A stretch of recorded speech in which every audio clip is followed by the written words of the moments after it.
Bioscience രംഗത്ത് കേരളത്തിന്റെ സാധ്യതകൾ വിളിച്ചറിയിച്ച് ബയോകണക്ട് 2.0 സമാപിച്ചു. കേരളത്തിന്റെ മറ്റു മേഖലകളിലും ലൈഫ് സയൻസ് പാർക്കുകൾ സ്ഥാപിക്കുമെന്ന് മുഖ്യമന്ത്രി പിണറായി വിജയൻ പറഞ്ഞു. വ്യവസായ രംഗത്ത് കേരളം മാറ്റത്തിന്റെ പാതയിലാണെന്ന് Bharat Biotech MD doctor Krishna എല്ലയും ചൂണ്ടിക്കാട്ടി. വിദേശത്ത് നിന്നുൾപ്പെടെ 300ഓളം പ്രതിനിധികളാണ് ബയോകണക്ട് രണ്ടാമത്തെ എഡിഷനിൽ പങ്കെടുത്തത്. ലൈസൻസ് മേഖലയിൽ കേരളത്തിന്റെ അനന്തസാധ്യതകളും വിവിധ സെഷനുകളിൽ ചർച്ചയായി.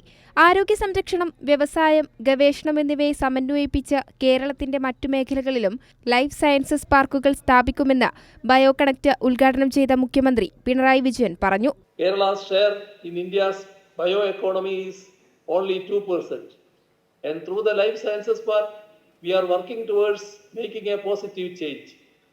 Kerala is also promoting research into bioenergy, a field that will become increasingly important as the world shifts towards renewable energy sources. The state's varied agricultural lands and diverse crops provide an opportunity to expand into bioenergy. ഇന്ത്യയിലുടനീളം സംരംഭകർ പ്രതിബന്ധങ്ങളെ അഭിമുഖീകരിക്കുമ്പോൾ is of doing ബിസിനസ്സുമായി ബന്ധപ്പെട്ട് കേരളം അതിവേഗം മാറിക്കൊണ്ടിരിക്കുകയാണെന്ന് vaccine രംഗത്തെ മുൻനിര സ്ഥാപനമായ Bharat biotech international limited ചെയർമാനും managing ഡയറക്ടറുമായ doctor Krishna എല്ല പറഞ്ഞു. Living is good. People can work at even the village. You can start up a small unit in the village itself.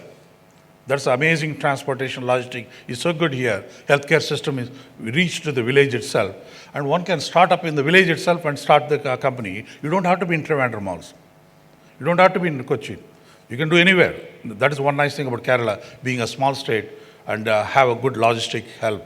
And you can do it. And I think I'm watching for that state of ease of doing business is true what he said. Life science മേഖലയിൽ കേരളത്തിലെ വിവിധ നിക്ഷേപങ്ങളെ സംബന്ധിച്ച പ്രഖ്യാപനങ്ങളും സമാപന ദിവസം ചർച്ചയായി.